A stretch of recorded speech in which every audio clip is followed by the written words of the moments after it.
If you're, say, a drug addict or a sex addict, that means your body is wired right now to be that way. When you were a child, you did not need to perceive bad in order to perceive good. This whole black-white, yin-yang, good-bad balance of the equation is insanity. It's a computer trying to assess itself. That's what it sees. All the results of creation, not from the creation point of view. When you were young, you had to be taught to view things as good and bad, right and wrong.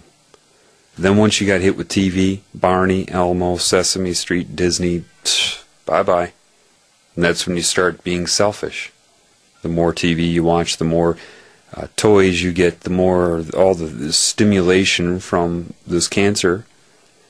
And pretty soon the child starts saying things like, mine, before they were quick to come up and just offer it to you and to share. You didn't need to perceive bad in order to perceive good. That's why you have drug use, gambling, sex addiction, anything like that. The escape from reality.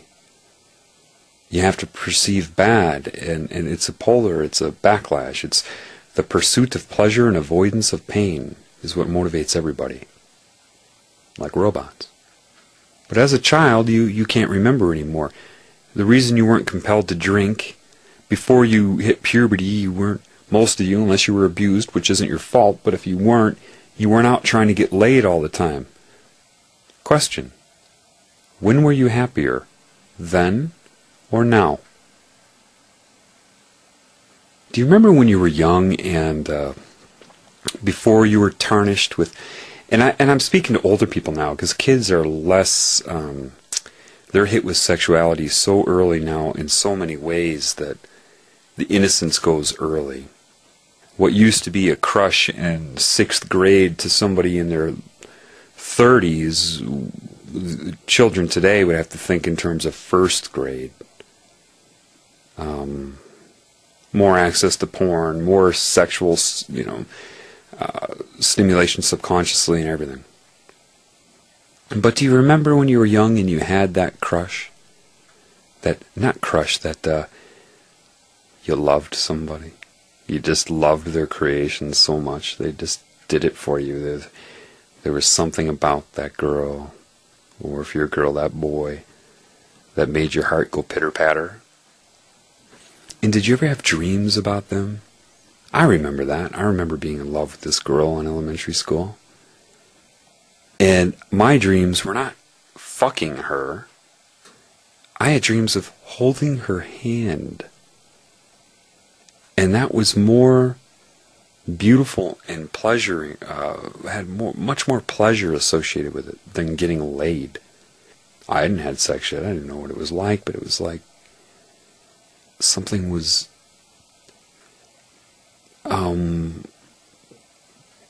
something was wrong with that.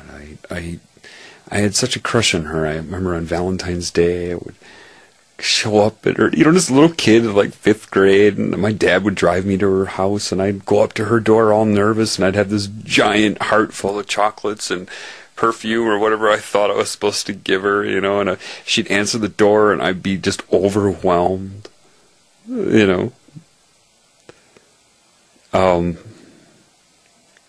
That was the love in me. Now, they'd already tried to take it away, so I didn't have the self-esteem that I have now that's being repaired.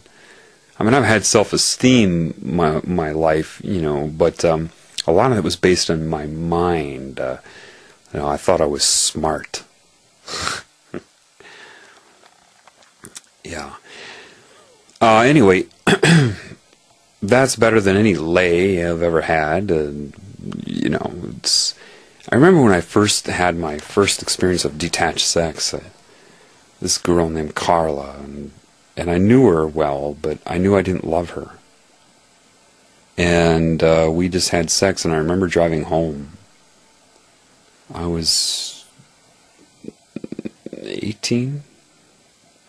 And I remember thinking to myself on the highway, I just did apparently the most intimate thing you can do and I feel more lonely than ever. Now that should have been a warning sign to me. But I had this other consciousness that I was not aware of at that time. I had to go through these things. This way I can relate. And I remember that. There was something wrong with it. Nothing wrong with her. Something wrong with that. Like I said before, if you find that moment, find that memory, and you go back in your mind and be there in your mind and bathe yourself in that energy. Imagine taking that energy and having it change your DNA right now. Because that energy, that memory, that moment is a vibration. And correlated to that vibration was a certain genetic code. You know, what do I mean, genetic code? You say, well, that's the DNA. No, no, no. The code is what parts of the DNA are active at any given time. That's the code. And before, when you were younger, it was your love and consciousness that dictated your genetics. So you activate it by that. You need to go back, and then what happens is you find the points of yourself when you were innocent or more innocent. And you take that and it will start to change your resonance now. Once you start to change your resonance now, you get a new insight.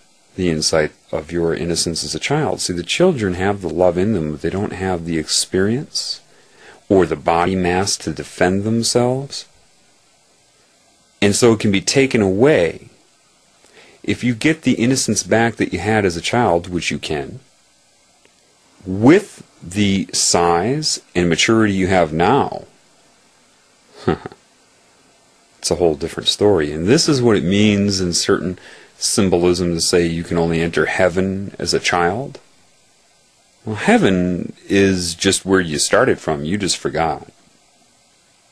That's how good it is. That's how good you had it.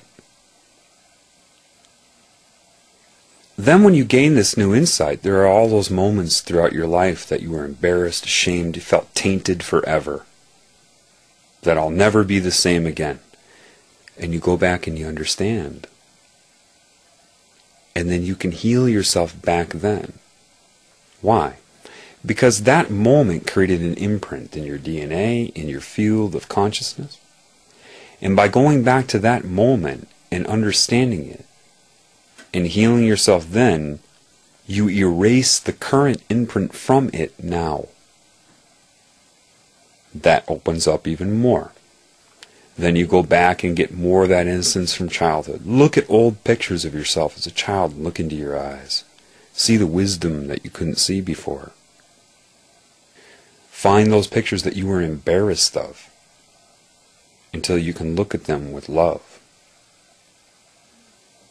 And you start to understand, oh my gosh, now I know what was making me feel embarrassed.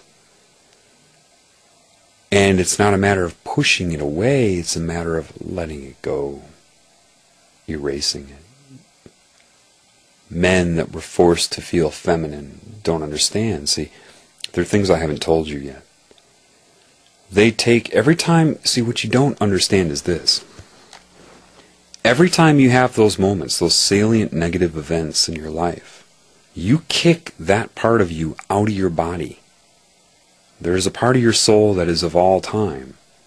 That slice, you move out of your body, and that's a quantum of energy that could be available to you.